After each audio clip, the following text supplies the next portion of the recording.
kas klausās šobrīd un kas klausīsies arī ierakstā.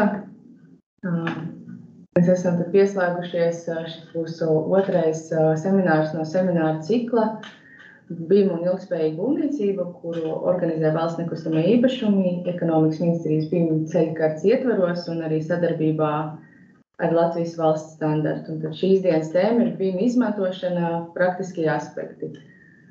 Šodien par to pastāstīšu es, Katerīna Nodiena, Valsts nekustamo īpašumu BIM projektu vadītāja, un mans kolēģis Kristofers Šaisbergs, arī projektu vadītājs Valsts nekustamais īpašumus. Tātad par semināru atgādināšu tā, ka mēs seminārus rīkojam šāda veida jau no 2020. gada. Un no 2021. gada semināra ieraksti ir pieejami arī mūsu VNI YouTube kanālā playlistā BIM, kur varat iepazīties arī ar to saturu un iepriekšējā gada tēmām. Un šie semināri mums tiek rīkoti, tas ir gan ar mērķa auditoriju, gan pasūtītāji, gan izpildītāji, gan publiskais, gan privātais sektors, tātad nosedzam plašāk gan no abu iesaistīto pušu, varētu teikt, tēmām. Un mērķi, kādos šo darām, ir rādīt mūsu šo praktisko piemēru, un es domāju, dalīties ar savu gan labo, gan varbūt arī citreiz sliktāku pieredzi, paaugstināt būvprojektu kvalitāti, paskaidrojot tieši šīs mūsu prasības un dokumentāciju, tādā veidā viņas padarot saprotamākas visiem iesaistītajiem un arī izmantojamākas.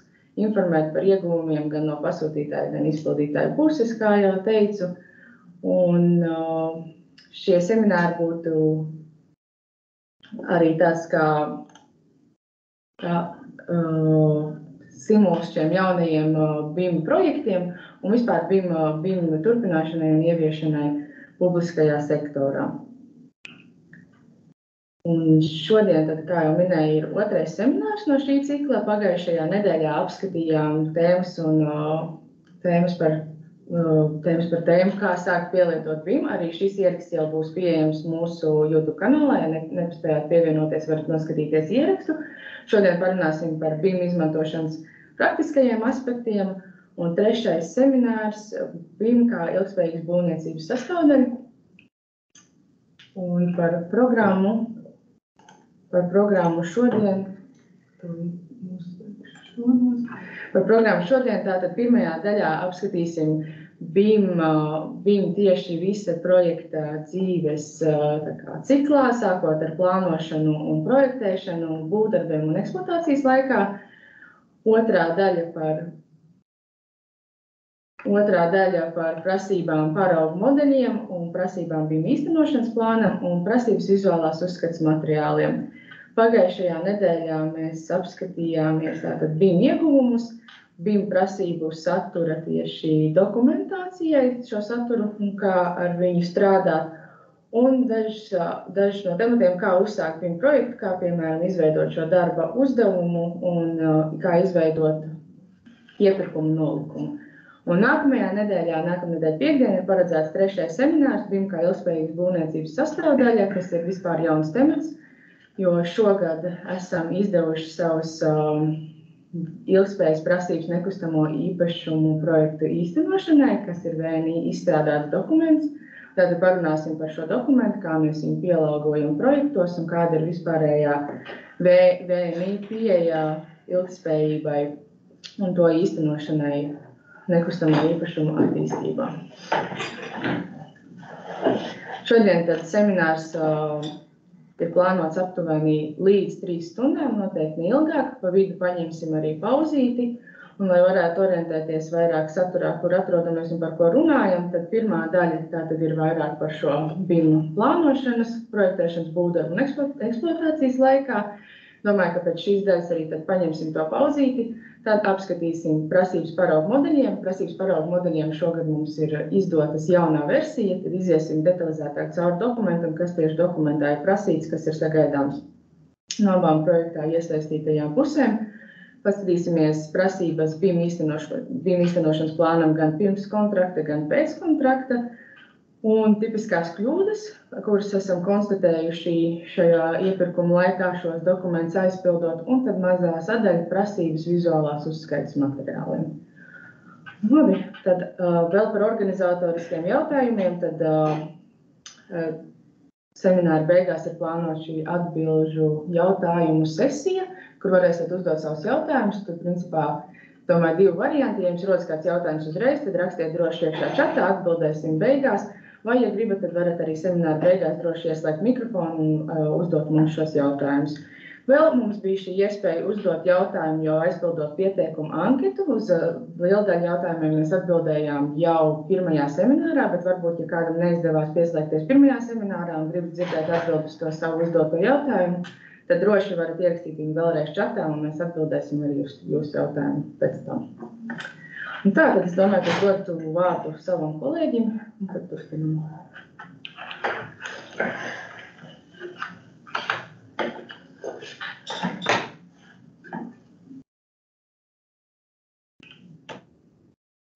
Sveicināti.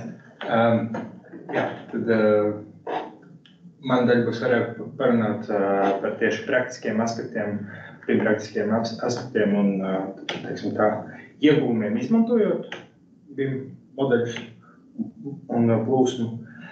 Pirms mēs sākam runāt par ieguvumiem izmantojot BIM projektēšanas laikā, ir jāspēj identificēt, pa kuru posmu mēs runājam, un kādiem dalībniekiem tieši ir šis iegūms.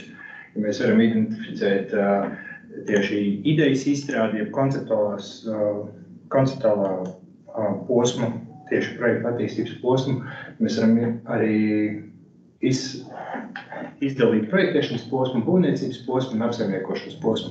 Katrā no šiem posmiem ir dažādi iegūmi un atšķirīgi iegūmi un atšķirīgi ieguvēji, kuriem ir tieši pienesums no BIM izmantošanas. Tad jau iepriekš mēs esam izdalījuši un uzskaitījuši vairākus iegūmus, ko mēs saskatām VNI, izmantojot tieši BIM modeļus, bet viņi nav visi attiecināmi uz vienu, kā tieši uz pasūtītāju, uz izpildītāju. Tie iegūmi ir dažādiem projektā iesaistītajām pusēm, un šie iegūmi ir dažādos posmos, viņi nav visi vienlaicīgi. Respektīvi, ir iegūmi, kas ir tieši attiecināti uz plānošanas laikā identificētiem iegūmiem, ko mēs arī varētu tuvāk apskatīt un izrunāt, kas pēc mūsu domām ir galvenie un tādi vairāk ņemamākie iegūmi, izmantojot BIM plūsmu, modeļus vai rīkus tieši plānošanas posmā, jeb projekta idejas izstrādes posmā. Tad šeit es uzskaitījis esmu 3 galvenos, dažādas simulāciju veidošana, tas varbūt ir tāds jau varbūt retāk sastopama lieta, bet konceptu izstrāde un tieši komunikācija lietotāji, tam mēs izmantojam tieši BIM rīkus diezgan patstāvīgi un vairākos projektos esam veiksmīgi izmantojuši, līdz ar to šodien es domāju parādīt tieši piemēršanu katra no šiem iegūmiem. Ja mēs runājam par konceptu izstrādi kā tādu, tad pieļauju vēl daļai pazīstams šī ēka vai šī lokācija. Tad šeit jau kādu laiku atpakaļ tika veidotas sarunas un visādas darbnīcas, sarunas ar publiku un konceptu izstrādi tieši runājot par to, kas ir svarīgi, ko vēlētos cilvēki redzēt šajā teritorijā. Un tad viena no lietām bija, kad ir jāveido publiskā zona, un izmantojot šos modeļus, mēs varam parādīt, uzskatāmāk parādīt, ko tad īsti mēs mēģinām apvienot starp šīm ēkām un ko mēs mēģinām radīt.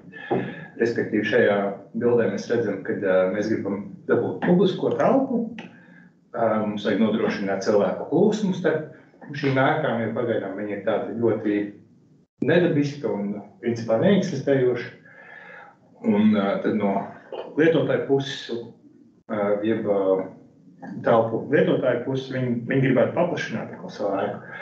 Respektīvi, ja mēs skatāmies no citas puses, mēs gribam saglabāt vēsturisko mantojumu, līdz ar to tai piebūvē nāktos atkāpties no ēkas, bet viņiem vajag sadarboties kaut kādā mērā arī ar cilvēku plūsmu un publisko teritoriju. Līdz ar to veidojās tāds tā kā dialogs starp visām vēlmēm, un gala rezultātā mēs varam meklēt vairākus risinājumus un izrunāt dažādi risinājumi, plusus, mīnusus, un jau vizuāli dabūt to gala rezultātu. Kādu plusu mēs saskatām šim procesam ir tāds, kad veidojot tieši BIM rīkos šīs telpiskās figūras, mēs varam vienmēr izsekot līdzi, cik daudz kvadrātmetri ir katram šim risinājumam.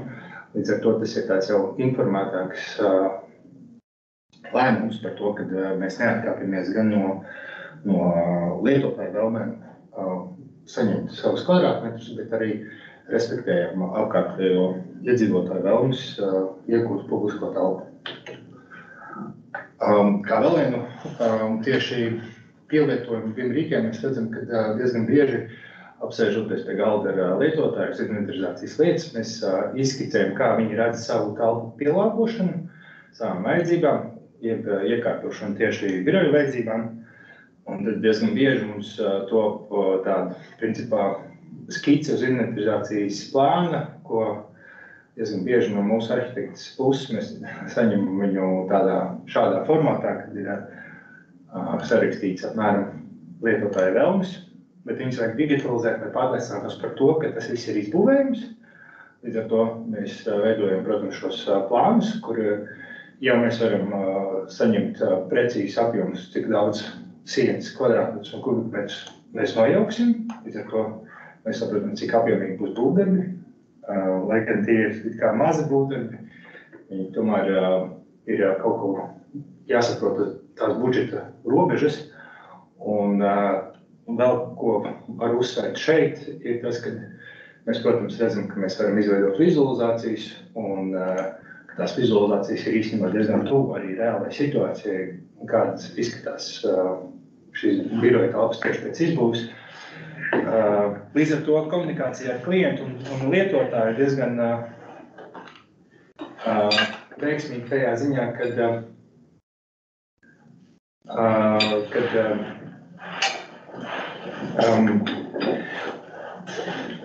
piedāvātais risinājums, kas no mūsu puses nāk, viņš atbilst tam, kas tiek izbūvēts, un līdz ar to tā apmierinātība tieši lietotājiem ir stipri augsta, jo jau piedāvātais risinājums atbilst tam, ko viņš beigās saņems.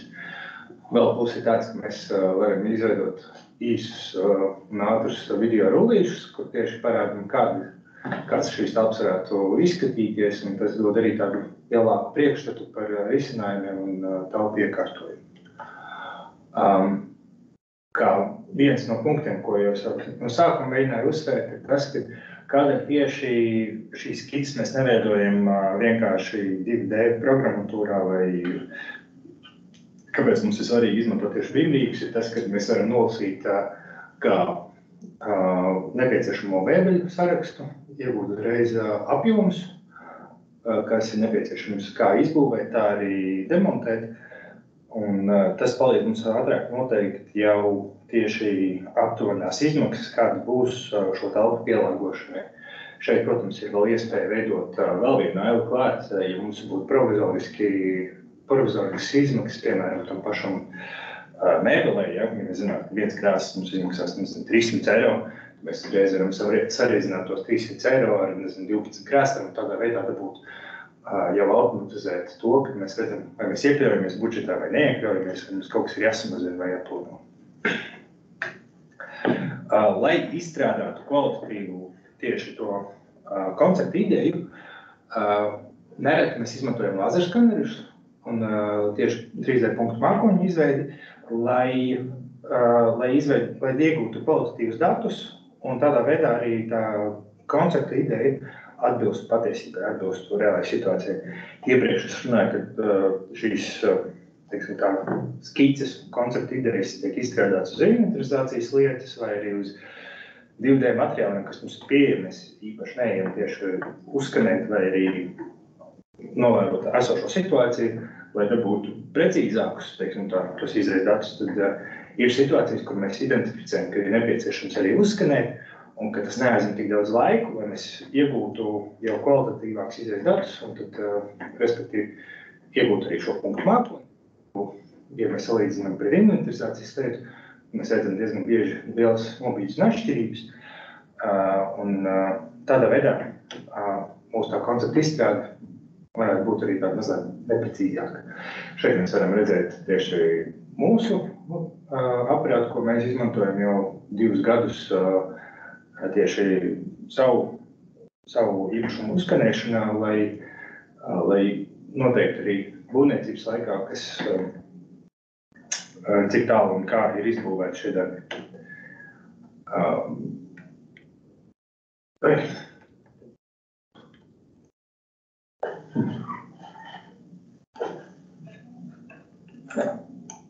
Tā darbība šim skanerim ir tāda, ka viņš rotē ap savu asi, un viņam ir spogulis, kas griežās, un ar lāzeru palīdzību viņš principā tā kā lāzeru telmērs uzmēra miljoniem punktu, un tādā veidā dabūjam šo punktu, un saliekot viņus vairākus kopā, mēs iegūstam jau uzreiz. Viņš arī, protams, veic arī fotofiksāciju, līdz ar to punkti tiek iekrāsoti noteiktajā krāsā. Saliekot vairāk šīs vietas kopā, mēs iegūstam punktu mākoni, kuru mēs jau varam veikt precīzus mērījumus, apskatīt tieši šo ēku no dažādiem punktiem. Šajā gadījumā punktu mākonis tiek izmantots, lai noteiktu saktas, uzraksta un zīmes izmērus, lai saprastu tās dimensijas un saprastu nodot šo informāciju arī pēc tam tālāk projektētājiem, lai viņš varētu izstrādāt savas konceptuālās idejas, kā respektīvi ēku, respektīvi, protams, ēkas vēsturisko zīmes uzrakstu un veidot, principā, ļoti precīzi jau to konceptu un tādā veidā dabūt precīzi apjomus.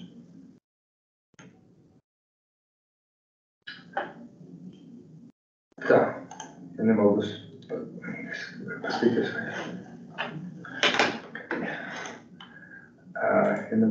tālāk. Jā, ja mēs skatāmies tālāk, mēs šo punktu mākoni varam ielikt iekšā Revit programmā, kas ir, principā viena no populārākajām programmām gan Latvijas tirgu, gan arī, mūsu gadījumā mēs viņu arī izmantojam. Un tad izmantojot šo Revit programmu, mēs tieši punktu mākoni ieliekam iekšā jau krāsēšanas programmatūrā un uz punktu mākoņu bāzes mēs varam jau sākt izstrādāt skices, idejas, paņemt precīzes izmērus un tādā veidā nodot arī ļoti skaidru uzdevumu tieši projektētājiem, kādā apjomā ir jāizstrādā šī jaunā koncepcija.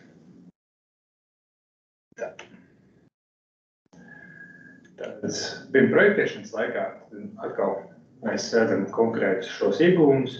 Ar šiem iegūmiem mēs vairāk ikdienā sastopamies, tāpēc, ka tieši projekta realizācijas laikā mēs nodarbojamies ar koordinēšanu, apjomu nolasīšanu, izvērtējumu izstrādāto risinājumu atbilstību, un tas ir principā ikdienā mēs sastopamies ar šo vairāk nekā ar iepriekš minēto projektu idejas izstrādi.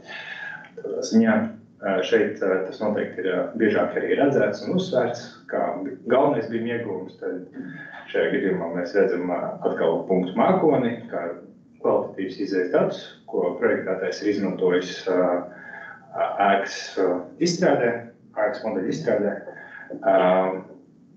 Mūsu pusē mēs izmantojam šo punktu mākoni, lai pārliecinātos, ka arhitekts ir ievērtējis visu ģeometriju un neveidojās nesakritības, nobīdes, un kad principā izstrādātais koncepts atbildīs, būs iespējams šo konceptu arī izbūvēt, viņš atbildīs tam, ko klients ir vēlējies. Tad, protams, mēs salīdzinām ar punktu mākoni, bet tad, skatoties arī tālāk, šo ģeometriju, ko arhitekts un pārējie projektētāji ir izstrādājuši, mēs varam pārliecināties par to, vai viņa ir izstrādāta pareizi, respektējot citas sadaļas, lai neveidojās kolīzijas, vai pievienot visa nepieciešamā informācija. Protams, informāciju mēs varam nolasīt, iezīmējot konkrētos elementus un apskatot šo informāciju pie viņiem, Bet, efektīvāks veids, kā parasti nolasīt informāciju, ir, to rādīšu mazliet vēlāk, viņu automātiski nolasot.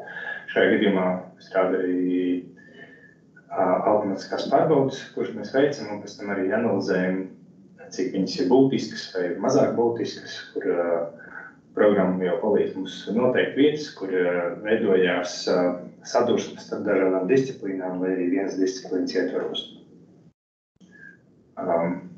Tātad izstrādātie modeļi pēc mūsu prasībām parasti ir mazliet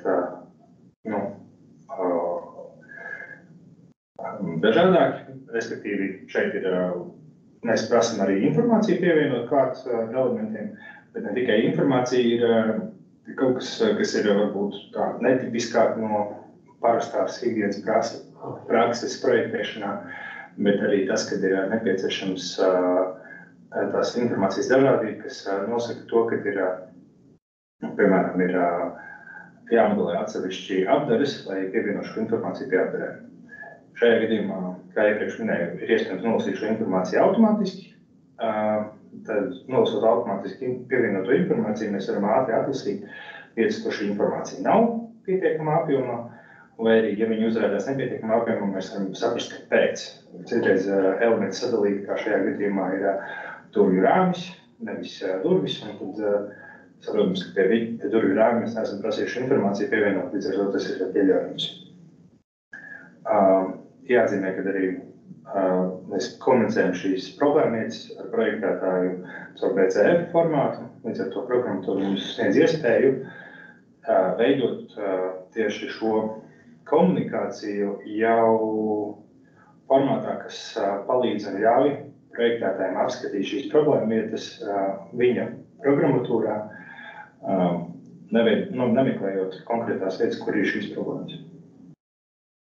Otrs veids, kā mēs arī komunicējam, ir principā nolasot Excel formātā, nolasot visus šos apjomus un iezīmēt vietas, kur mēs gribam dzirdēt skaidrojumu no projektētāja, kādēļ tur nav pievienot informāciju, vai viņi tiks pievienot, vai tur ir, piemēram, konkrētajā gadījumā nav nepieciešama.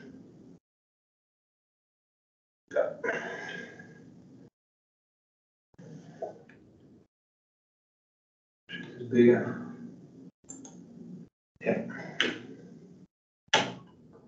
Jā. Tā. Plānošanas laikā arī BIM modeļi ļoti palīdz izanalizēt šajā konkrētajā situācijā, tiek analizēta iespēja veikt apkopi ventilācijas iekārtām, kuras tiek izvietotas grūti pieejamā vietā. Līdz ar to uzturētājiem rodās jautājums par to, cik viegli būs tikt klāt pie šīm iekārtām.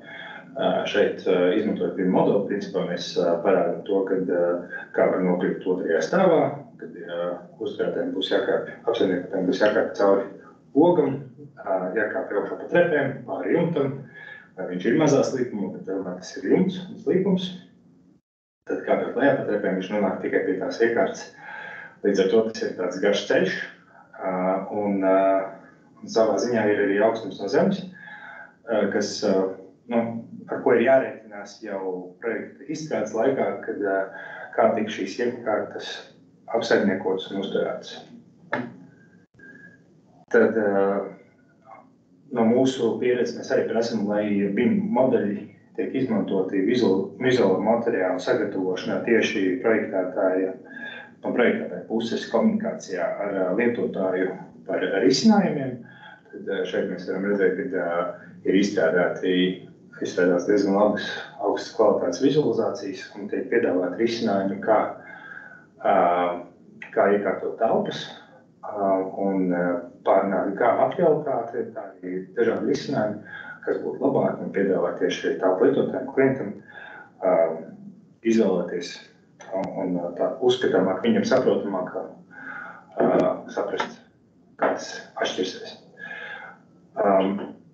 BIM modeļi sniedz arī, protams, kā jau iepriekš plānošanas laikā mēs mēģinājām norādīt, ka sniedz iespēju diezgan precīzi noteikt plānojumā telpu, izkārtojumu un dimensijas. Tad arī, protams, projektēšanas laikā tas ir ļoti liels iegūms, kad var ātri nomainīt dažādas mēbeles un redzēt, cik daudz vietas paliek telpā un pielāgot principā telpas projektētāju vajadzībām. Vienkārši no savas puses, kā var šīs telpas pielāgot un lietotājs var ātri pieņemt lēmumu vai konkrētais risinājums viņam darbinē. Tad, protams, šī koordinēšana un tieši problēmētu meklēšana, kad mēs redzam to, kad var 2D rasējumos nereti ir grūtāk saprast izstrādātos risinājumus, bet apskatot modelī mēs redzam jau precīzāk gan tā brīvo telpu, gan arī visus risinājumus un savietotajā modelī mēs redzam jau, protams, visu sadaļu izstrādāto projektēto darbu, un tādā veidā mēs varam arī pārliecināties par to, ka gala rezultātā atbildīs tam, kas tiks arī būvēts un kas bija lietotājiem vajadzīgs. Tad par BIM ieguvumiem būvdarbu laikā, tad būvdarbu laikā mēs arī varam identificēt dažus no viņiem, kā 4D simulācijas, kuras esam arī paši pieprasījuši kompleksākos projektos, kur ir nepieciešami, piemēram, šie materiāli, lai pārliecinātos par to, ka netiks traucēta darbība. Piemēram, ja tiek izmantotas telpas blakus, lai pārliecinātos par to, ka būvdarbi netraucēs tieši lietotāju patstāvīgo darbību šajās telpās. Izpildu dokumentācija 3D, tā ir arī tāda lieta, ko mēs prasam, principā, lai 3D modelis saturētu visu informāciju par aktīviem, par iekārtām, un šī dokumentācija tiek salinkota ar izpildu modeli, un tādā veidā veidojās viena tā kā datu bāze, kur mēs varam apskatīt visu informāciju, kas mums ir svarīga. Gribētu arī uzsvērt to, ka būvniekam savā ziņā ir liels iegūms no BIM izmantošanas būvdarbu laikā, ko diemžēl mēs neredzam tik bieži, bet ir dažādi rīki, kā papildinājās realitātes rīki, planšetēs, brillēs, kas ļauj apskatīt tieši šo projektēto modeli būvlaukumā, tādā veidā izvairoties no pārsteigumiem vai arī neprecīzām izbūvēm.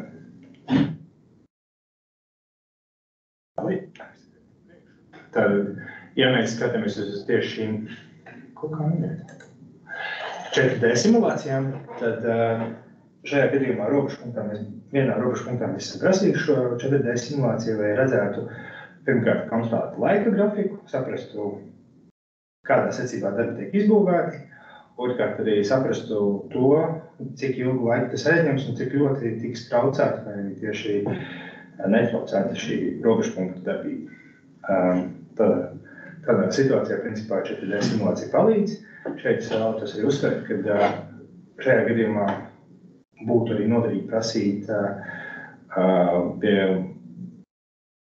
projekta speciālās prasīt veidnēm, tieši norādīt ne tikai vienkārši 4D simulāciju, bet tieši jau 4D simulācija, kur tiek norādīta materiālu nokraušanas vietas un būvlaukuma tieši robežas. Tad modeļa aktualizēšana būvniecības posmā, tā ir arī tāds aspekts, kas mūsu praksē notiek, ka tiek salīdzināti izpildu rasējumi ar tieši veidots izpildu modelis un precizēts pēc izpildu dokumentācijas, pēc reālās izbūves situācijas, tiek veikti punktu mākoņu uzmērījumi, lai fiksētu nobīdes no projektu sākotnējās izstrādes. Tad šīs, ja mēs skatāmies projektē un būvē ietvaros, tad izmaiņas var ierosināt kā projektētājs, tā būvnieks, tā arī pasūtītājs. Un projektēšanas komandai ir jāveic šīs izmaiņas, kuras pēc tam mēs pārbaudam, kā no pasūtītāja puses tiek pārbaudītas un publicētas, ja viņas tiek akceptētas, vai arī noraidītas un sūtītas atpakaļ projektētājiem, veikt atkārtotas izmaiņas. Ja mēs runājam par tieši par aktīvu informāciju, jeb tehnisko informāciju, ko jāpievieno ir BIM modeļiem, tad šo informāciju savāc būvnieks no iekārtām, kuras viņš uzstāda. Viņam ir tāda tehniskā specifikācijas, visa dokumentācija, kas viņam nāk līdz iekārtām, garantijas taloni. Un to viņš nodod projektēšanas komandai, un projektēšanas komanda veids atkal šīs darbības, papildina modeļus ar saitēm, kas satur šo dokumentāciju.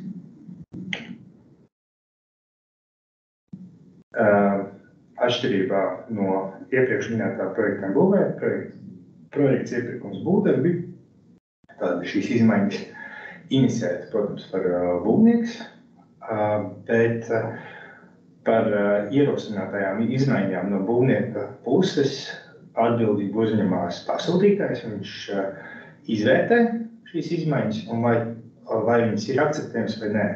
Ja viņas ir akceptējamas, tad, protams, mēs sūtam tālāk projektēšanas komandai nepieciešamību pēc izmaiņu veikšanas. Projektēšanas komanda, protams, arī var veikt izmaiņas un iniciēt tās izmaiņas, jo lielākoties pārbūves gadījumos mēs neesam pārliecināti par konstrukcijas stāvokli, pirms viņas ir atklātas un atsektas. Līdz ar to ir vienmēr diezgan daudz izmaiņas, kas veidojās tieši būvniecības laikā. Un tad, ja mēs skatāmies par informāciju, jeb aktīvu informāciju, kas ir jāpievieno tieši šiem izpildu modeļiem, tad piegādā šo informāciju atkal būvnieks, bet pasūtītājiem ir jāizvērtē. No mūsu puses mēs tieši izvērtējam un apskatām, vai šī informācija ir patiesa. Un, ja viņi ir patiesa, tad mēs nododam projektēšanas komandai šo informāciju, un viņiem ir jāveic modeļu papildināšana. Tātad izpildu modelim ir jābūt arī jāsatur ne tikai šī informācija, bet viņam ir jābūt arī ģeometriski patiesam, respektīvi pieļaujams arī neliels nobīdes, bet visā visumā izpildu modelis ir savā ziņā tā kā digitālais tvīns, viņš attēlo visu, kas ir izbūvēts ar noteiktu precizitāti un ietver visu tehnisko informāciju, ko mēs saņemam arī 2D dokumentācijā.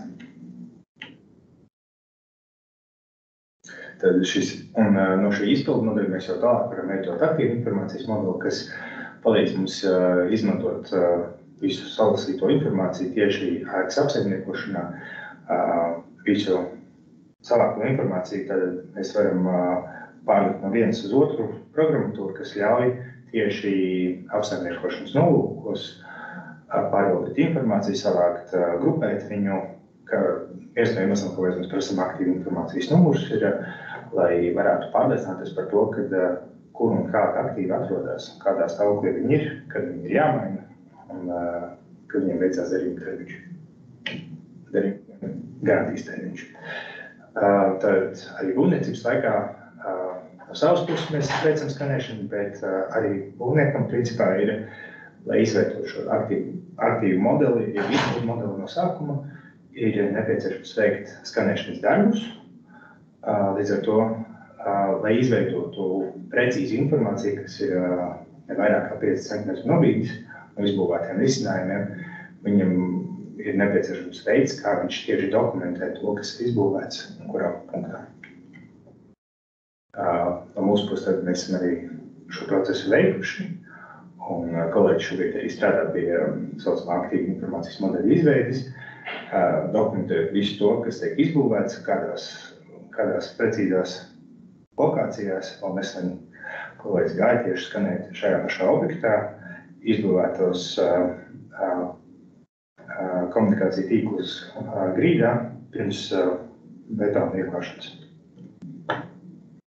Un šeit mēs varam redzēt jau to aktīvu informācijas modeli, un viņš satur gan saites, gan jau uz tehnisko specifikācijām, gan arī principā jau visaptvarošāku un apjomīgāku informāciju.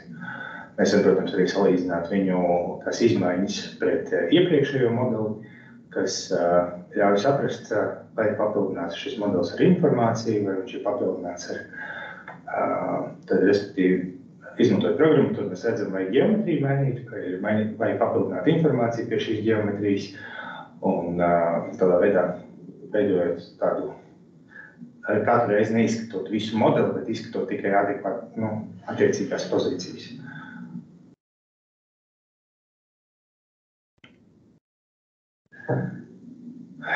Pēc izbūves būvniecības laikā arī, tas galvenais iegums ir spēja saprast, kur atrodas visi izbūvētie tīkli. Ja šī nobīde ir diezgan maza, tad paņemot rokās planšeti, mēs varam apskatīt šo digitālo modeli, kas ir piesaistīti ģeometrijai, un saprast, kurā vietā atrodas, piemēram, tie paši siltās grīdas caurums un vispārējais. Jo, ja viņš ir pirms tam ir pārliecība un par to, ka izbūvētie tīkli ir sakrītoši projektētiem tīkliem, tad veidojās principā šis digitālais zvīns, kuru jau var izmantot apsaimniekošanas laikā. Tā kā jau runājot par eksploatācijas laiku, tas būtu viens no galvenajiem ieguvumiem, kad ir sasaist ar apsaimniekošanas programmatūrām, tad papildinātās realitātes arī iespēja izmantot pēc izbūves. Un tad ir, respektīvi, šī datubāzes veidošana, kura sevī satura aktuālu informāciju, kas ir visnotaļ noderīgi tad, kad ir nepieciešams atkārtot veidot būvdarbus, tad ir zināma ne tikai BIM modelis, bet ir diezgan liela pārliecība, ka šis BIM modelis satura patiesu informāciju, aktuālu informāciju, un ir skaidri zināms, kurā brīdī ir pēdējais brīdis, kad šī informācija ir atsveicināta. FM modeļu iespējas, tās ir vairāk attiecinās, piemēram, skolām vai iestādēm, kur ir saucamie šie aktīvi, kur ir mainīgi, kur maina savu lokāciju, un ir iespēja izmantot šos BIM modeļus un sasaistīt kopā ar Facility Management sistēmu, kas ļauj pārliecināties, kur kāds aktīvs atrodas. Kā piemēram varētu būt tiešām kaut kāda booking sistēma, Facility Management sistēmas parasti tiek izmantotas lidostās, lielākos objektos, kur ir jāzina, kur atrodas, piemēram, kurš telpas ir aprīkotas ar monitoriem, datoriem un tā tālāk. Un ja šīs iekārtas tiek mainītas, tad tiek updatot arī FM modeļi, un viņos tiek arī mainīta šī informācija. Šis ir process, kā mēs iezīmējuši principā, lai veidot aktīvu informācijas modeli, kad principā ar ko viņš atšķiras no projekta informācijas modeļa, kad ir principā pievienot šī informācija klāt, un viņi tiek arī uzturēti.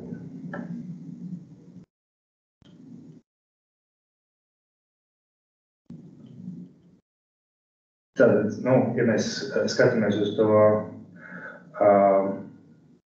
ja mēs runājam par BIM modeļiem, tad mēs runājam principā vairāk par idejas posmu, projektēšanas posmu, būvdarbu posmu, bet ja mēs runājam par apsaimniekošanas posmu, tad aktīva informācijas modelis ir tas, kas tiek izmantots tieši apsaimniekošanas posmā un kas ir aktuālāks. Ja. Tie BIM modeļi ir mazāk svarīgi, jo gala rezultāts, ko mēs mēģinām savākt un kā mēs mēģinām iegūt, kāpēc mums ir svarīgi šie BIM modeļi, ir principā savākt visu informāciju un šīs informācijas izmantošanu datubāzes veidošanai un datubāzes aktualizēšanu un uzturēšanu. Principā tas aktīvi informācijas modelis satur gan grafisko informāciju, kas ir nāk no BIM modeļiem, 3D modeļiem, informācija, kas tiek pievienota šiem BIM modeļiem, bet ir negrafiskā informācija, jeb datubāzes tabulas, kas ir vēl papildinoši visa šim, ko tas aktīvi informācijas modelis var saturēt. Jā, šeit ir īsumā tā struktūra, ka viņi, protams, sastāv ne tikai no grafiskās, no dokumentācijas, bet arī no negrafiskās informācijas, kad tas viss kopums veido to aktīvu informācijas modeli. Jā, kā jau iepriekš teicu, tā ir principā datubāze, kurai ir jābūt izveidotai no ticamas informācijas, kas ir pastāvīgi uzturēta un atsvaidzināta. Savā pusē mēs izskatām vairākas programmatūras, kas spēj uzturēt un aktualizēt šo informāciju, bet pagaidām ir respektīvi vairākas programmatūras, kuras mēs izskatām un ceram atrast īsto. Tad to struktūru, kā tas tiek veidots un aktualizēts aktīvi informācijas modelis, tas vairāk notiek balstoties uz to, ka, ja ir atkārtots būvdarbi, tad šī informācija tiek paņemta no aktīva informācijas modeļa, veikt darbības un viņi tiek aktualizēti. Bet arī, ja tiek veikts, piemēram, iekārtu maiņa, tad šī informācija arī ir jāpapildina aktīva informācijas modelī un principā jāpielāk un jāmaina visa informācija, kas ir tehniskās specifikācijas, kas ir garantijas tālāk un vispārējais, kas ir jāpievieno klāt aktīva informācijas modelī.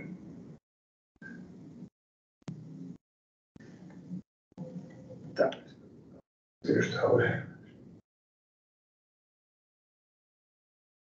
Tad, jau iepriekš minēju, ja ir plānoti būvdarbi, tad mēs ceram atrast programmatūru, kas ļautu mums izmantot aktīvu informācijas modeli kā izējas datus projektēšanas vajadzībām, jeb šo visu informāciju mēs varētu apkopot, paņemt BIM modeļus ar aktuālo informāciju un izmantot projektēšanas nolūkiem, izstrādāt būvdarbus.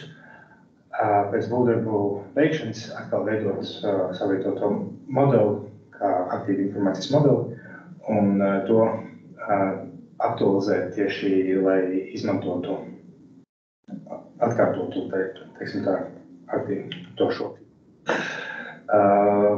Viena no programmatūrām, ko mēs šobrīd esam skatījušies un testējam, ir ArcGIS Indoors, kas ļauj principā savākt visu šo informāciju un apkopot. Līdz šim, cik esmu novērojuši, ir, protams, arī kā visām programmatūrām ir kādas limitācijas, tad šai programmatūrai galvenā limitācija ir tāda, ka vēl joprojām nav īsti skaidrs, vai šo informāciju ir iespējams pēc tam nolasīt no modeļiem. Līdz ar to var gadīties, ka šai programmatūrai galvenā limitācija tāda, ka viņi var saturēt ticamus datus, šo datus var aktualizēt, bet būvnieki nevar viņus nolasīt, lai izmantotu būvniecības vajadzībām. Līdz ar to šis vēl tiek jautājums skatīts. Atpakaļ, 11, un tad varam turpināt par prasībām paraugu modeļiem. Jā, prezentācija pašā. Tātad prasības paraugu modeļiem šogad mums salīdzinoši nesen ir publicēta 2. versija šiem paraugu modeļu prasībām. Un paraugu modeļu prasības tās ir arī tātad publicētas mūsu mājaslapā. Vēl joprojām ir arī vecās prasības saglabātas mājaslapā.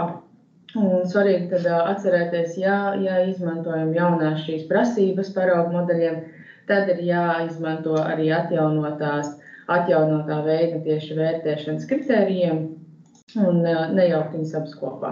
Bet turpmāk VNI iepirkumos tātad mēs izmantosim šīs atjaunotās prasības ar papildinātajiem punktiem. Un paraugu modeļu prasību dokuments sastāv no 5 lielām sadaļām, tātad tās ir prasības modeļiem oriģināla formātā un tieši IFC failu formātā, savietotajam modelim, vispār kopīgā sadaļa par to, kas ir iesniedzams, un jaunā sadaļa, kas ir jaunums šajā atjaunotajā versijā, tā ir sadaļa par failu nosaukumu veidošanu, par ko tad arī parunāsim smalkāk. Un šobrīd vienkārši iziesim cauri tieši šim dokumentam, paskatīsimies, kāda ir viņam struktūra un ko mēs sagaidām katrā šajā punktā. Tātad pats dokuments ir šis fails, kurā ar tumši pelēko krāsu ir atzīmētas sadaļas, kas mainās no iepirkuma uz iepirkumu. Ko mēs arī rekomendējam, ja kāds izmanto šo dokumentu savu iepirkumu veikšanai, tad ir ļoti ieteicams šīs prasības tiešām mainīt no iepirkuma uz iepirkumu, tādā veidā izvairoties tā kā no identiskām prasībām, no identisku šo iesniedzamo materiālu izveidošanas. Tātad pirmā sadaļa ir prasības modeļiem oriģināla formātā. Tātad svarīgais ir tas, ka paraugu modeļus mēs veidojam autoru programmās, kuras mēs esam norādījuši BIM īstenošanas plānā. Tātad netaisam visas šīs paraugu modeļus vienā programmā vai kas, mēs katrs šīs daļas veidotājs izmantojam savu autoru programmu. Un par katra šī paraugu modeļa izveidošanu ir tieši atbildīgs tātad attiecīgais būvprojekta daļas vadītājs. Arī tas ir jāievēro, ka katrs daļas vadītājs ir atbildīgs, tātad paraugu modelis ir unikāls no katra būvprojekta daļas vadītāja. To nevar izstrādāt viens cilvēks un iesniegt kā šo nodevumu. Un kas tiek prasīts paraugu modeļiem, tātad tā ir telpiska figūra, kurai ir dažādi šī pievienotā informācija. Viens, kas ir, ko mēs prasam, asu tīkls, lai parādās, un šim asu tīklam netiek definēts, kurā virzienā X vai Y asu virzienā ir šīs A, B un 1, 2 asis. Tas ir jākoordinē savā starpā šim BIM koordinātoram, bet tiek dots kruspunkts A1 as kruspunkta koordinātas un solis, tad kādā šīs asis aiziet. Kas ir atzīmēts šobrīd ar zaļo, tas ir jaunums šajās prasībās, kas netika prasīts līdz šim. Tas ir stāva jeb līmeņa izveide, un arī stāvam vai šim līmenim ir prasīts nosaukums un precīza augstuma atzīme. Tad tas ir arī kaut kāds jaunums, ko mēs ievērojam, ka šis modelis satur tieši konkrēti norādīto stāvu ar norādīto nosaukumu, un šī telpiskā figūra ir piesaistīta šim stāvam šajā norādītajā augstuma atzīmē. Tātad viņš nevis kaut kur ir vienkārši izveidots šis stāvs modelī, un šī figūra kaut kur levitē, bet viņa ir konkrēti piesaistīta šim stāvam. Tad nākamais trešais punkts, mums arī šai telpiskai figūrai ir konkrēti noteikti izmēri. Arī mums ir jāievēro, kuri izmēri par X, Y un Z asi. Un šī telpiskā figūra virsskatā sakrīt ar norādīto asu tīklu, un apušējā platne telpiskajai figūrai ir piesaistīta stāvam, un tātad ir šajā norādītajā stāva augstumā zīmē. Un tas ir vēl joprojām nemainīgi, palicis arī no iepriekšējās versijas, ir tas, ka mēs izpildām šīs prasības, bet ir arī pievienotā negrafiskā informācija šai telpiskajai figūrai. Arī tas mainās no iepirkuma uz iepirkumu, kāds ir šīs datu kopas nosaukums. To mēs arī pamainām, un ko mēs tieši šajā datu kopā prasam. Arī, lai tas nebūtu tā kā kopējums, bet mums ir jāredz, ka pretendentam ir spēja pievienot šīs noteiktās datu kopas, individuālās, kuras tad mēs pēc tam prasam arī projektā kā šo pievienoto negrafisko informāciju, kas ir sagrupēta dažādās kategorijās. Tā kā kopumā, ja vizuāli mēs paskatāmies, kas ir tas, ko mēs sagaidām no šī modelī šajā oriģināla programmā, ir šī telpiskā figūriņa, kurai ir X, Y, Z asu izmēri dotie. Redzēt, apakšējā platnē viņai ir savs noteiktais stāvs, jeb šis līmenis noteikta augstuma atzīmē, un viņi sakrīt ar norādīto asu tīklu, kuram ir dot šīs konkrētās koordinātas vienā no asu kruspunktiem. Plus nāk šī pievienotā negrafiskā informācija. Ja jūs visu šo esat ievērojuši, tad ir jums ļoti perfekts paraugu modelītis autoru programmā. Nākamā lielā sadaļa tad ir prasības šiem modelīšiem AFC file formātā. Tad mēs no autoru programmas, svarīgi tieši no autoru programmas, eksportējam šo modelīti uz AFC file formātu, nezaudējot ne šo elementu ģeometriju, ne arī šo negrafisko informāciju. Un lielais jaunums, kas ir nācis klāt šajā versijā paraugu modeļu prasībām, ir tas, ka katram no šiem modelīšiem ir sava AFC klase. AFC klasē ir dots mums arī atsaucīt, kur tas ir meklējams, un kur varbūt tas ir izskaidrots kādam, kas nav tik ļoti saprotams. Bet tātad mēs attiecīgi pie katrā iepirkuma norādām, kurai no projekta daļām kāda ir nepieciešama šī IFC klase. Tas ir svarīgi jau, protams, projektējot vai izveidojot šo paraugu modelīti jau autorprogrammā, lai jums būtu pareizie iestatījumi un jūs šajā pareizajā klasē varētu eksportēt savu elementu. Tātad arī šeit, ko mēs ievērojam, ja mēs ievērojam katru šo IFC klasi, tas ir arī svarīgi, lai spētu novērtēt pretendenta spēju, pēc tam strādāt ar pareizajiem elementiem, modelējot tāpat šos projektus, lai nebūtu visi elementi vienā klasē, vienā tādā, kā teikt, čupā, un lai mēs spētu novērtēt, ka ir saprotams un ir spēja izpildīt tieši mūsu modelēšanas prasības un BIM prasības kopumā. Tas ir kaut kas jauns, kaut kas jāievēro. Un tad tālāk, kad ir šie IFC modelīši arī eksportēti ar visu nepieciešamo informāciju, tiek izveidots savietotais modelis. Šī jau ir arī BIM koordinātora atbildība. BIM īstenošanas plānā ir norādīts, ar kādu autorprogrammu tiek paredzēts veikt šo koordinēšanu, tātad arī ar šo pašu programmu izveidojam šo savietoto modeli. Savietotajā modelī svarīgi atcerēties to, ka visi ievietotie IFC faili ir tieši tie paši faili, kurus jūs iesniedzat arī kā atsevišķos failiņus, kuri tad ir eksportēti no autorprogrammām. Un viņi vēl joprojām satur visu to pašu informāciju, un viņi nav manuāli nekādi modificēti vai pārvietoti, viņi ir īstajās koordinātēs un apvienoti visu kopā. Un tas viss ir arī apvienots sadaļā šie iesniedzamie nodevumi. Paiešu mazliet vēl atpakaļ sadaļā numur 4, kur tad pie mūsu nodevuma tieši paraugu modeļiem nodevums sastāv no paraugu modeļiem oriģināla formātā, šie paši paraugu modeļi IFC failu formātā un savietotais modelis. Ir 4. punktā vēl pieminēts tāds punkts, par ko varbūt šeit tad rodas neskaidrības, teiksim, ja ir vairākas daļas projektā, kurām ir viens atbildīgais būvprojekta daļas vadītājs. Tādā gadījumā šim būvprojekta daļas vadītājam nav jāizstrādā katrai daļai šis modelītis. Viņš var izvēlēties to vienu daļu, kurai viņš viņu izstrādā. Tāpat arī, kad pārējot mazliet atpakaļ, viņš izvēlās attiecīgo šo IFC klasi, kurai daļai viņš to ir izvēlējies.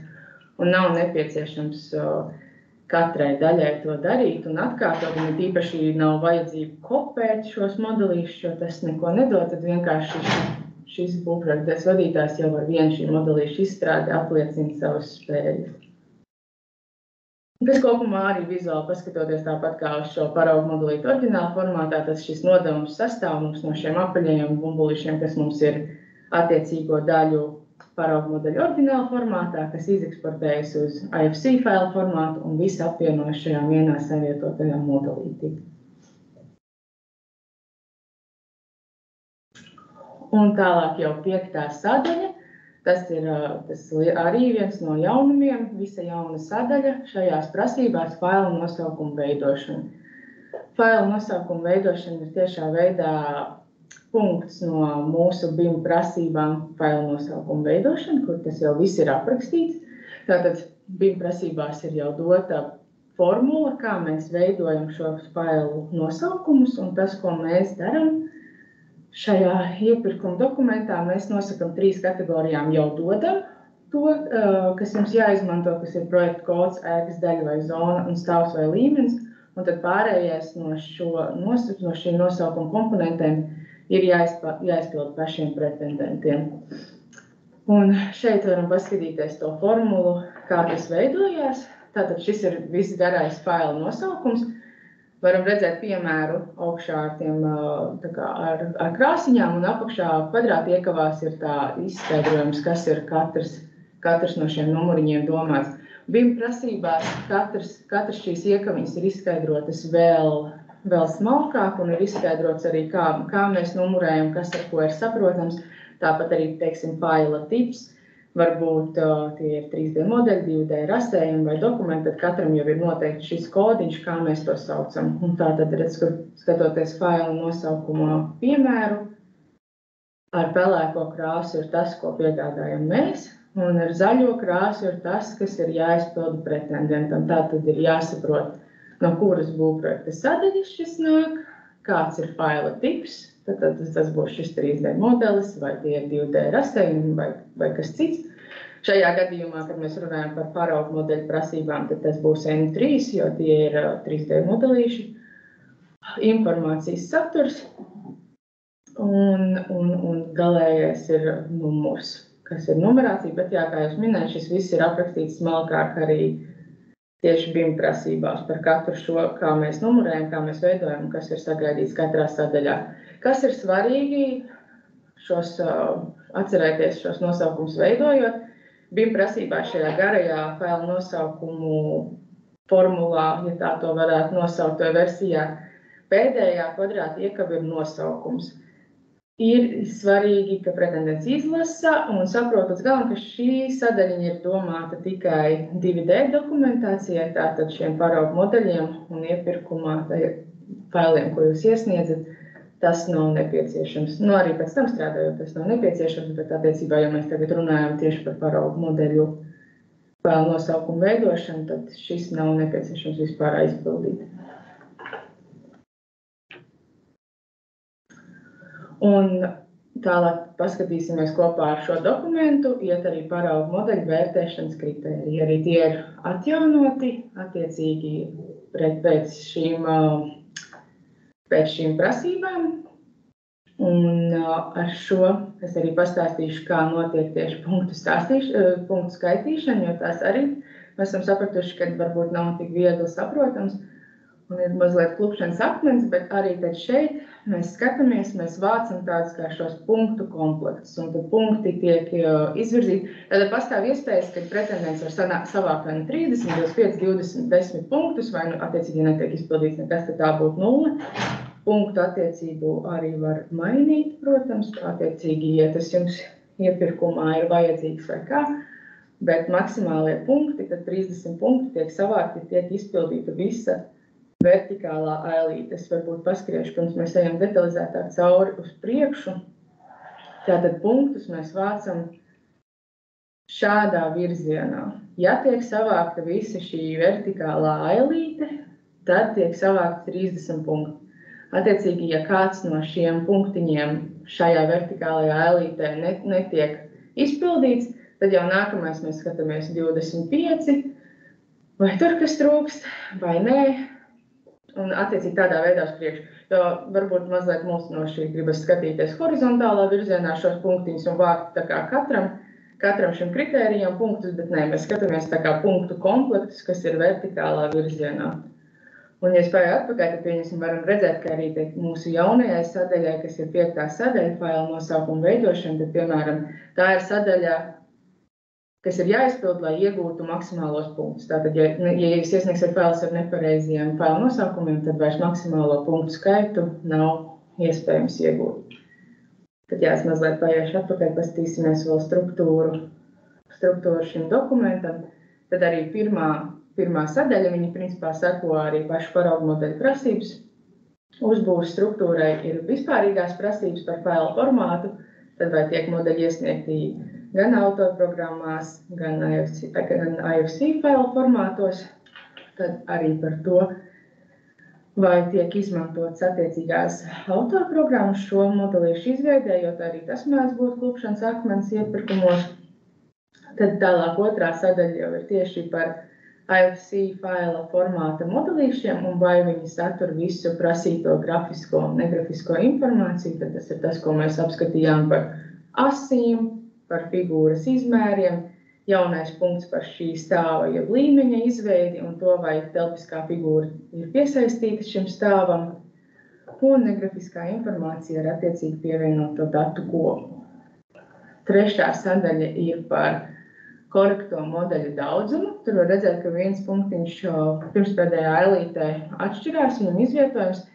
Tas ir tas ir viens tas nosacījums, kuru mēs pieļaujam, ka arī, ja viens no modeļiem satur kādu kļūdainu informāciju vai nav iesniegts, tad tik un tā vēl ir iespēja pretendēt uz kaut kādu punktu skaitu.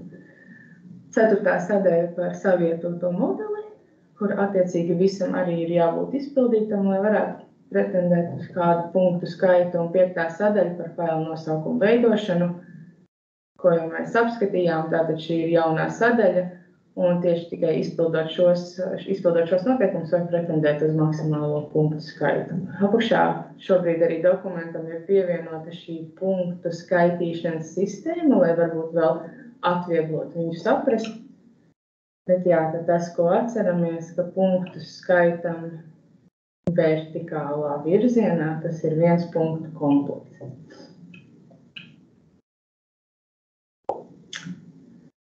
Un tad tālāk turpināsim par prasībām BIM īstenošanas plānu. Arī pirmskontrakta BIM īstenošanas plāns arī iet roku rokā ar šīm paraugu modeļu prasībām, bet tā tad ir 2 veidi. Ir šis pirmskontrakta BIM īstenošanas plāns, kurš satur mazāk informāciju, bet viņš tieši tiek izpildīts no pretendenta puses iepirkumu laikā. Tātad viņš ir iepirkuma nolikuma sastāvdaļa. Un tas ir dokuments, kas pasūtītājiem sniedz informāciju par piegādātāju pieeju projekta īstenošanai BIM vidē un arī tām spējām saprast prasības un apliecinājumu, kad viņas tiks izpildītas. Tad tas tiek izvērtēts iepirkuma laikā. Un pēc kontrakta BIP tas savukārt jau tiek no projektētāja, no izpildītāja puses piegādāts mums 2 nedēļu laikā. Viņš ir papildināts ar papildus informāciju. Informācija ir detalizētāka, kas ir prasīta pēc kontrakta BIPā. Viņu var arī atjaunot, ja gadījumā, kas ir mainījies no pirms kontrakta BIPā. Un viņš pēc kontrakta BIPs ir dokuments, kas ir svarīgs visā projekta izpildes laikā. Viņu var arī regulāri atjaunot un aktualizēt attiecībā pret nepieciešamo, tikai tas ir notiek visām pusēm to saskaņojot. Un tātad viņu aktualizējot līdz pat projekta beigām. Šis dokuments, sāksim tad ar pirmskontrakta BIPu, kurš ir dokuments, ko pretendents aizpilda iepirkumu laikā. Dokuments ir īsāks, dokuments sastāv no 4 lielām sadaļām un pielikumu, kas ir atbildības matrica. Tātad arī ļoti svarīgi iepirkuma laikā pretendentam ar šo dokumentu iepazīties kārtīgi, jo tas ir viņa apliecinājums par to, ko viņš darīs, un ka viņš apliecinājums par to, ka pasūtītāja prasības tiks izpildītas. Tas tātad jau pats nosaukums liecina atbild uz BIM prasībām, ko es varu arī pateikt, ka visi šie punkti ir aprakstīti BIM prasībās, tātad jau pat arī citreiz atverot šo dokumentu ir tāds kā neskaidrība, ko tur rakstīt, kas tieši tiek sagaidīts, tad BIM prasību lielajā pamatdokumentā, ko apskatījām arī iepriekšējā seminārā, visu šo informāciju var redzēt detalizēti. Tad izejot cauri tagad pa sadaļām, kas ir tas, ko mēs sagaidām redzēt šajā dokumentā. Tātad pirmā sadaļa 3.1 projekta dalībnieki. Tātad tiek attiecīgi aizpildīti, tas ir gan ņemot vērā arī projekta speciālo prasību veidu, un attiecīgi pēc tā, kas ir prasīti, kādi kvalificētie speciālisti ir prasīti. Tātad šajā tabuliņā aizpildām katru atbildīgo personu par katru būvprojekta daļu. Līdz no šī saraksta arī izriet tātad tie cilvēki, kas sagatavo paraugu modeļus, par ko tikko runājām iepriekšējā sadaļā. Un aizpildot šo tabulu ir lomas un pienākumi, kas ir aprakstīts arī BIM prasībās, un svarīgi saprast, kuras ir tās patstāvīgās lomas, kuras nav iespējams apvienot ar citām lomām, kas ir arhitekts, inženieru, risinājumu projektētāju, daļas vadītājs, un ir tās savienojamās lomas, kas ir informācijas menedžers, BIM koordinators. Arī tur tās variācijas un kombinācijas precīzāk un smalkāk ir aprakstītas BIM prasībās. Tad vēl pastāv šī šīs brīvi savienojamās lomas, kuras mēs varam savienot ar visām pārējām lomām, bet arī vienkārši tas ir svarīgi ievērot un to saprast jau no projekta sākuma, kurš būs atbildīgais par kuru daļu, ko mēs varam savienot un ko nevaram savienot. Nākamā sadaļa ir 3.2 datu struktūrēšana. Tas dod priekšstatu par pretendenta darbā organizēšanu, kā tiks sastādīt šī mapju failu struktūra, plānotais aptuvenais failu izmērs. Tas varbūt dod arī jau kaut kādu priekšstatu par vienoto datu vidi, par to, kā tiks darbs organizēts. Pirmskontrakta BIP sadaļā sadarbības process. Svarīgi izlasīt, ka šis ir sadarbības process tieši projektēšanas laikā. Tātad šeit mēs vairs nerunājam par kontrolas punktiem, kas sākas ar būvniecību. Šeit ir sadaļa par kontrolas punktiem projektēšanas laikā, jo nereti varbūt ir situācijas, kad ir apmulsums, kāpēc nav visi kontrola punkti uzskaitīti, bet tātad runājam par projektēšanu. 3.3.1 informācijas apmaiņa. Tad šeit tiek konceptuāli aprakstīts tas, cik bieži ar šo informāciju ir plānots apmainīties jebkurā no kontrolas punktiem. Šis arī ir kā apliecinājums no pretendenta, ka viņš ievēros BIM prasības. BIM prasībās ir aprakstīts, kāds ir šis minimālais biežums, kāds ir ieteicamais biežums šai informācijas apmaiņai, bet tātad ar to tiek apliecināts, ka prasības ir saprastas un ka tās tiks ievērotas. Tāpat arī sadaļa par projektu sapulču organizēšanu. Arī BIM prasībās ir norādīti šie ieteicamie un šie minimālie laiki. Tāpat ir atbildīgās personas par šo sapulču organizēšanu, aprakstīts sapulču mērķis, tātad pretendenta pienākums aizpildīt šo un apstiprināt savu uzņemšanos šo organizēt un izpildīt. 3.4 sadaļa par koordinēšanu un kvalitātes kontroli. Tas arī ir, kā jau minēju, viss ir aprakstīts BIM prasībās, bet šī ir sadaļa, kas arī ļauj pasūtītājam saprast šo darbu organizēšanas veidu no pretendenta puses un likt saprast arī to pretendentam, ka pasūtītājs nav tas, kuram būtu jākontrolē, varbūt jāpārbauda šis pretendenta darbs.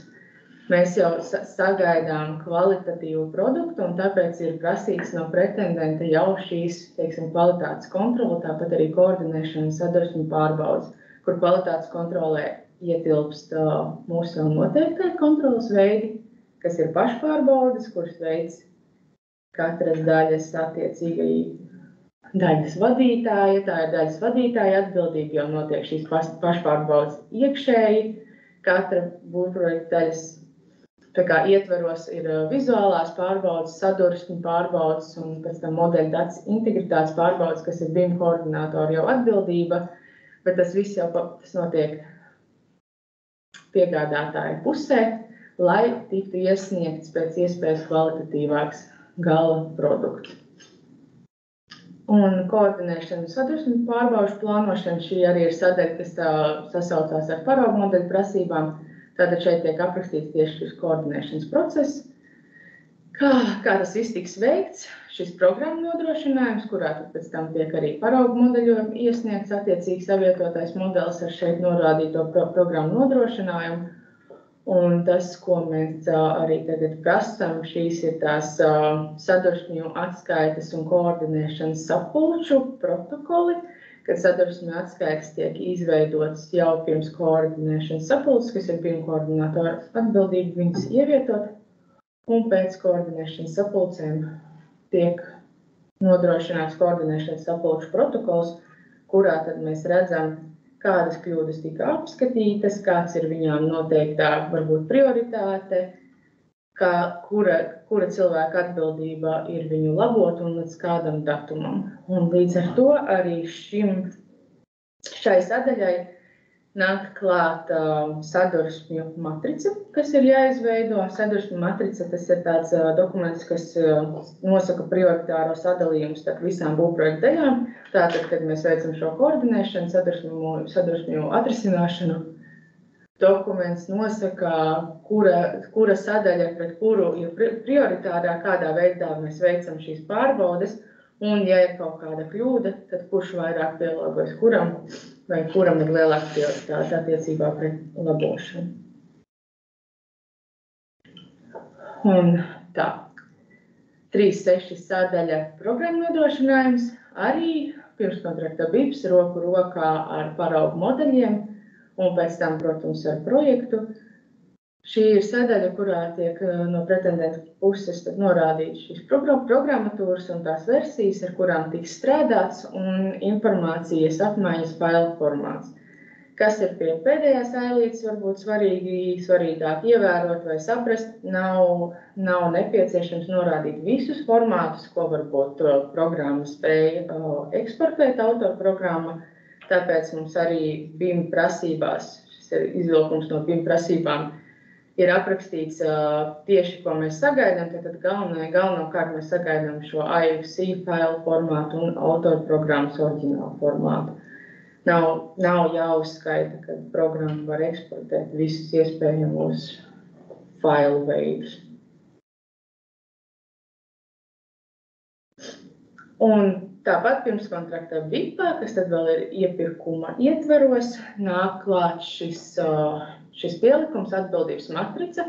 Tā ir Exceļa veidne, kas ir arī saistīta tieši ar projektu speciālo prasību veidni. Šajā veidnē mēs sagaidām to, ka, redzēt, pirmā kolona kreisajā pusē, tā ir attiecīgi šī 3D BIM modeļu nodevumu, citu BIM nodevumu tā kā uzskaite, kuru ir pieļaujams modificēt arī no pretendenta puses. Attiecīgi, ja nu gadījumā kādu no šīm daļām izstrādā vairāk speciālisti, tad jūs varat izdalīt šo speciālistu, bet šī ir veidne, kas nosaka atbildīgo par katru no šīs daļas arī izstrādes. Katra BIM modeļa šo lodu detalizāciju, kas ir norādīta arī speciālo prasību veidnē. Tātad tas ir arī kā vēl viens apstiprinājums, ka prasības ir saprastas un tās tiks ievērotas. Vēl kas varbūt šeit ir no pieredzes mulsinoši, ka projekta speciālajā prasību veidnē pie būvniecība ir izdalīta divos vēl tādos kā nodevumu posmos. Arī nodošana pārvaldībā ir izdalīta divos posmos, tad šī veidnē tas vienkārši jau ir apvienots un iekļauts divās ailītēs, kas ir būvniecība un nodošana pārvaldībā.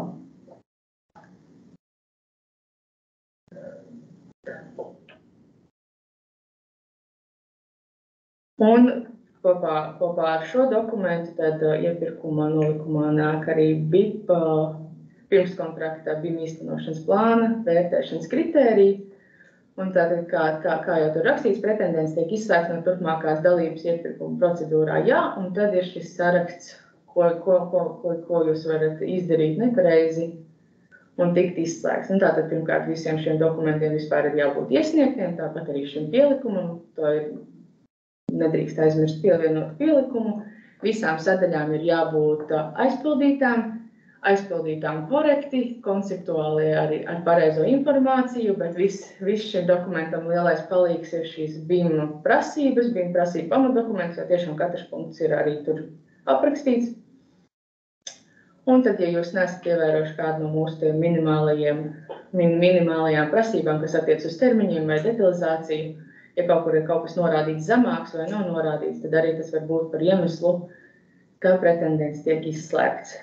Un tad no pieredzes, kas ir svarīgi tiešām to visu saskaņot ar projektu speciālo prasību veidni, ievērot to, kas ir prasīts pamatdokumentā, lai nav tā, ka tikai tiek atvērts šis pirmskontrakta BIPs un aizpildīts, bet izlasīt viņu kopā ar pamatdokumentu, iesniegt visus šos pielikumus un vēlreiz rūpīgi izlasīt prasīto. Jo nereti ir gadījumi, kad vienkārši nav līdz galam izlasīts, kas tieši ir prasīts, un tāpēc sanāk kaut kāda nekorekta, neobjektīva informācija sadaļā, kas vienkārši būtu precīzāk jāizlasa.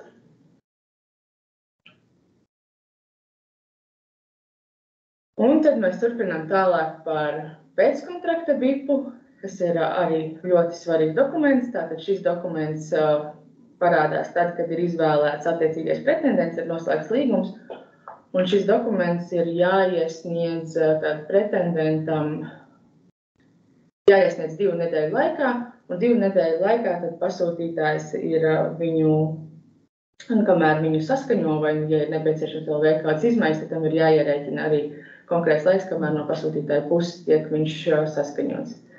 Ar zaļu saturā ir apvilktas visas sadaļas, kas nāk papildus klāt no pirmskontrakta BIPA. Tātad šis dokuments jau paliek daudz detalizētāks.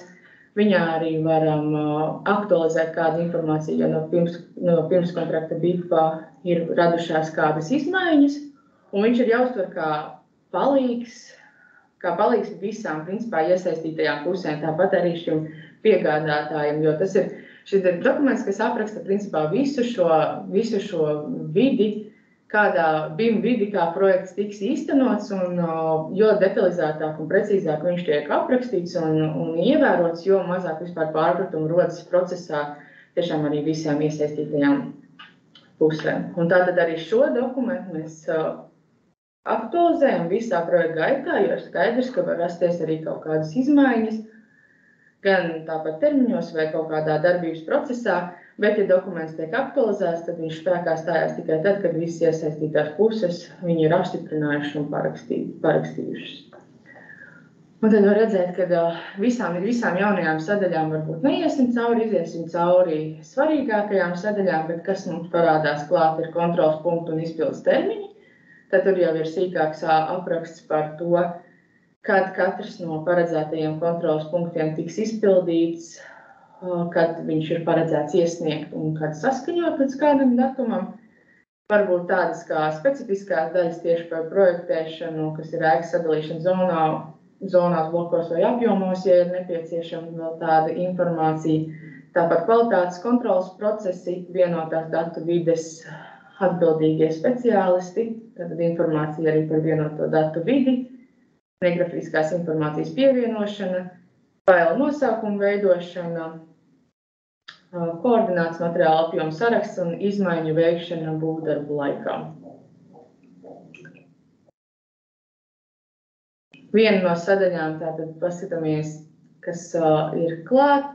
Zem programmu nodrošinājumu, kas jau bija pirmskontrakta BIPā, nāk apakšsadaļa negrafiskās informācijas pievienošanas metodika. Tātad katrai autoru programmai šī negrafiskās informācijas pievienošana var atšķirties.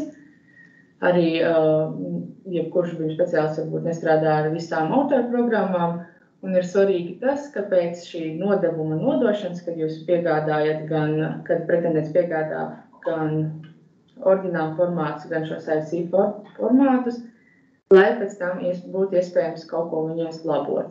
Tad līdz ar to, ja pastāv kaut kādi eksporta palīgu faili, kad no šīs autorprogrammas tiek modelis eksportēts uz AFC un ir nepieciešams kaut kāds jebkāda veida palīgu fails, lai visu šo eksportējamo informāciju nodrošinātu, tad arī šis šobrīd ir jāpievieno nodevumam.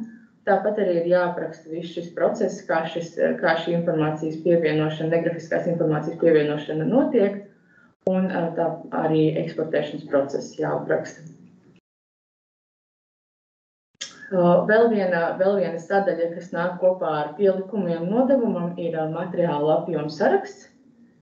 Tas parādās tikai kontrols punktos detalizētais BIM un apstiprinātais BIM. Tātad šis ir saraksts, kur pēc jau konkrēti noteiktas veidnes, kas redzam tagad arī ekrānā, tiek sagatavots Excel fails, kur ir visi apjomi no modeļiem. Tādā veidā arī izpildītājs varbūt tā kā dubultā pārliecinās, kā visi apjomi, kas pēc tam ir norādīti arī tāmē un projekta apjomos, sakrīt tiešām ar tiem apjomiem, kas ir modelī, un arī tādā veidā mēs varam pārbaudīt šos modeļu apjomus. Un tur vienkārši ir jāievēro konkrētā struktūra, kā šis viss ir darīts, un tā kā, ja jau mēs to darām, tas jau ir papildus kontrolas process. Un pēdējā sadaļas tad nāk, kā es minēju, pirmskontrakta BIPā tieši šīs sadarbības process, un tas bija aprakstīts tieši par projektēšanas posmu, tad te jau arī, ja tas ir aktuāli, nāk klāt šīs sadaļas tieši par izmaiņu veikšanu būvdarbu laikā, informācijas pievienošanu būvdarbu laikā, šis izpildu modelis un aktīva informācijas modelis. Tātad arī, ko mēs no šī visa sagaidām, varam atrast BIM prasībās, un, ja tas ir aktuāli, tad to informāciju aktualizējam šeit, kā mēs šo procesu veiksim. Un šim dokumentam ir arī 2 pielikumi, kas ir uzdevumu izpildes piegādes plāns un galvenais piegādes plāns, kas ir 2 Excel veidnes, kurās pretendents, kurš sagatavo attiecīgi pirms katrā. Tātad ir sadaļa, jūs sagatavojat informāciju par to, ko jūs piegādāsiet uz nodevumu un kad ir tas plānotais nodevumu laiks. Un tad jau atkal attiecīgi no nodevuma uz nodevumu šīs Excel veidas tiek aktualizēts ar aktuāli nodotajiem nodevumiem un kas atkal tiek plānots uz nākamo nodevumu, kādos datumos un kādos apjomos.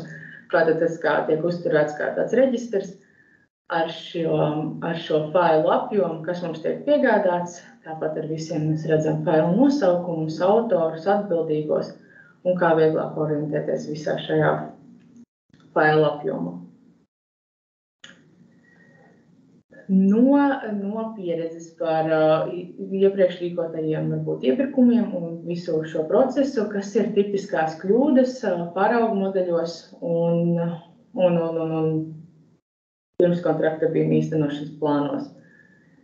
Modeļus nav izstrādājis katrs konkrētās daļas autors. Tātad, jā, to jau es minēju, runājot par paraugu modeļiem, katras būvprojekta daļas vadītājs ir atbildīgs par sava modeļa izstrādi šajā oriģināla formātā, un tālāk jau tad eksportētais AFC fails tiek nodots tālāk BIM koordinātoram veidot šis savietotais modelis, bet nav pieļaujama tāda situācija, ka visi modeļi tiek izstrādāti vienas personas vārdā, un iesniegti.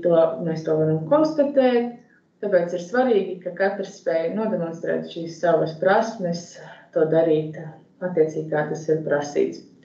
Kas tiek citreiz aizmirsts, tiek aizmirsti kaut kādi paraugu modelīši, nav pievienoti, tāpat arī kā tie pielikumi nav pievienoti, tās tādas vairāk neuzmanības kļūdas, kad netiek viss iesniegts, vai, teiksim, savietotajā modelī tiek aizmirsts ievietot kāds no modeļiem. Tātad tas viss arī bija koordinātora darbs, visu pārbaudīt.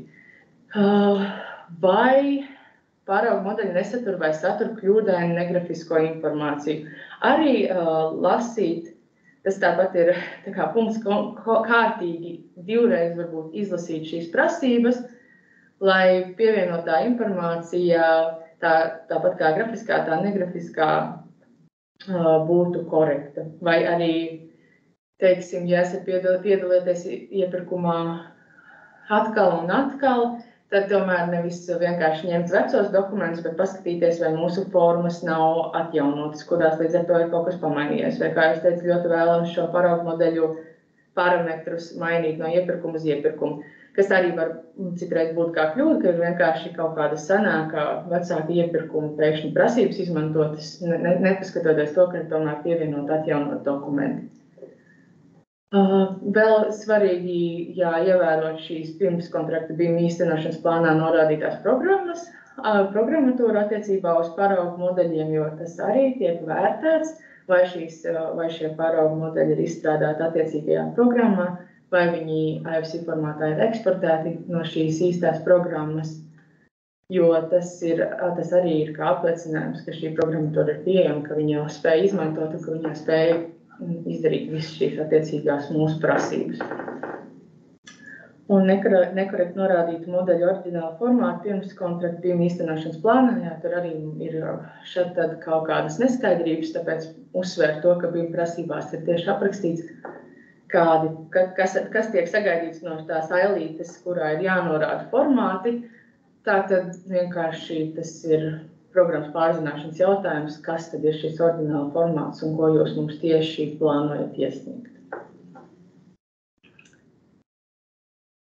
Jā, tas no manas puses par BIM īstenošanas plāniem un paraugu modeļiem būs viss. Ja ir kādi jautājumi, tad droši arī raksta čatā, es jau redzēju, ka kaut kas parādījās.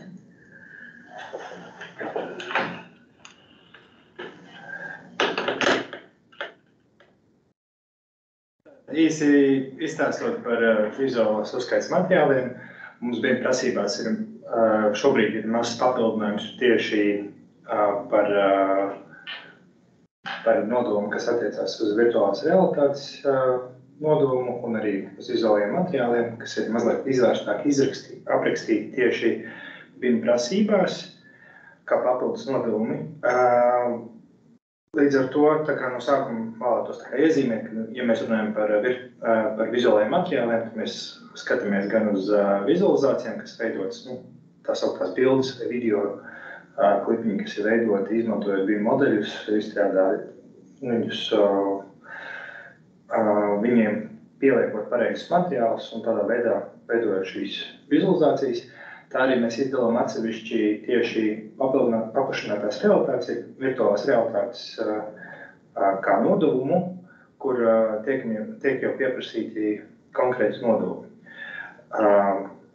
Šobrīd BIM prasības, publiski pieejamajās BIM prasībās nav vēl ieviestas šīs izmaiņas, bet tuvākajā laikā pie nākamajām izmaiņām, nākamās publicētās versijas būs arī, protams, ierakstīts.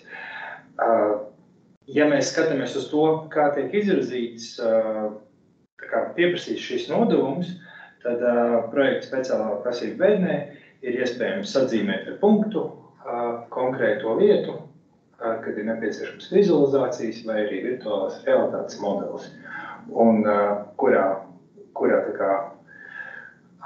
kontrols punktā līdz kuram kontrols punktam ir nepieciešams šos nodevumus iesniegt. Tie ir principā citi BIM nodevumi, kuri ir aprakstīti jau uz paša pamatdokumentu beigām. Šobrīd tā redakcijā ir aprakstīts tas, ka virtuālās realitātes nodevums sastāv ne tikai no konkrēta faila, bet tas sastāv arī no tā, ka tiek veidota prezentācija no izpildītāja puses, tiek nodrošināts gan tehniskais nodrošinājums, gan arī paši materiāli, kas ir jārāda un veidot šī prezentācija klātienē, kad pasūtītājs un telpu lietotājs var izskatīt piedāvātos risinājumus. Pēc prezentācijas tiek nodrošināts arī modelis brīvi stāvošā formātā, jeb saucamais Excel formāts, lai ar mūsu jau resursiem, nevis ar iegādātāju brillēm un datortehniku, bet tieši ar pasūtītāju resursiem varētu nodemonstrēt šo virtuālās realitātes modeli, atgriezties atpakaļ, un tas principā ir kā nodevums, kas tiek arhivēts un izmantots līdzīgi kā bildes. Tad, ja mēs brīvi stāvošais formāts, mēs saprotam, tas ir principā eksportēts, var teikt, ka pielīdzināt kaut kādā mērā spēlei. Un īsi tūlītās nodemonstrēšu.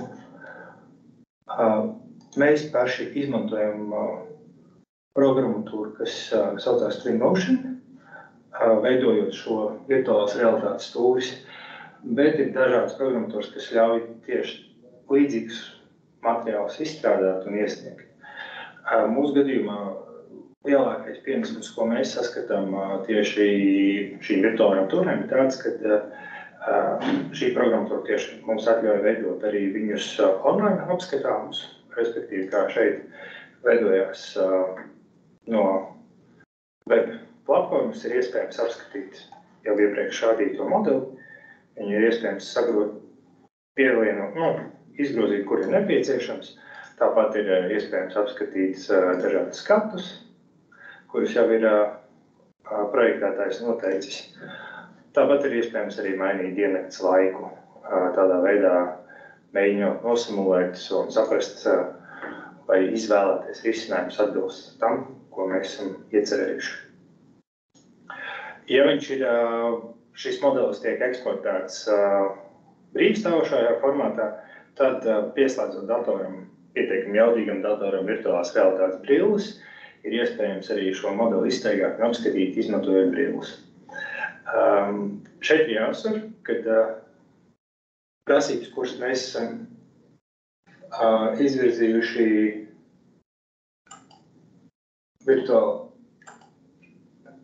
prasības, kuras mēs esam izvirzījuši tieši modeļu izstrādē,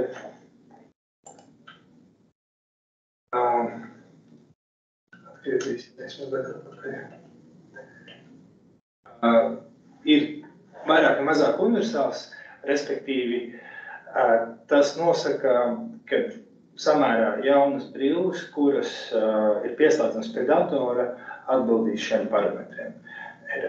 Tagad jānodrošina, ka vismaz atjaunināšanās ātrums, jeb kadru atjaunināšanās ātrums vismaz 90 Hz, kas nodrošina to, kad respektīvi lietotājiem nepaliek slikti, apskatīt šo risinājumu.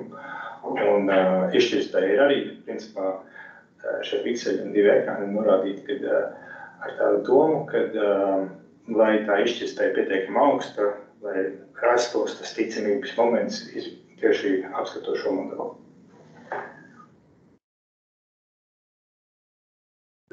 Tas no manas puses viss. Mēs varam pieslēgties jautājumu daļai.